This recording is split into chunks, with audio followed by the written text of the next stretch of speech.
ఉమ్ముల్ మొమినీన్ ఆయిషా సిద్దికా రదియల్లాహు అన్హా అంటుంది, ప్రవక్త ముహమ్మద్ సల్లల్లాహు అలైహి వసల్లం ఇప్పుడిప్పుడే ఒక ఆవిడ యూద స్త్రీ వచ్చింది ఇంటి దగ్గరికి.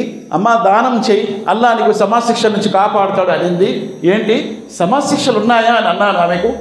ఉన్నాయి అనింది ఆమె. ఇది నిజమేనా ఓ ప్రవక్త అని ఉమ్ముల్ మొమినీన్ ఆయిషా సిద్దికా ప్రవక్త సల్లల్లాహు అలైహి వసల్లం అడిగింది. ఆయిషా ఖచ్చితంగా ఉంది సమాశిక్షలు. అందుకే ప్రతి నమాజ్లో సమాశిక్షల నుంచి శరణం కోరుతూ ఉంటాం. అల్లాహ్ సమాశిక్షల నుంచి నన్ను కాపాడు. కానీ అక్కడ తవ్వితే మనకేం కనిపిస్తుందా? లేదు. ప్రవక్త మాట ఎంత ఖచ్చితమో నువ్వు తవ్వి చూడవలసిన అవసరం లేదు, అది ఖచ్చితంగా ఉంటుంది.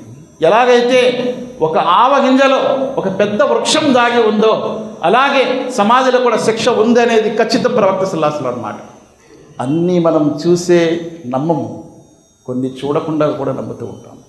మా అమ్మ చెబుతుంది మీ నాన్నరా అంటే అవును నాన్న అంటాం, అంతేగాని నేను చూసే నమ్ముతానని ఎవడు అండు.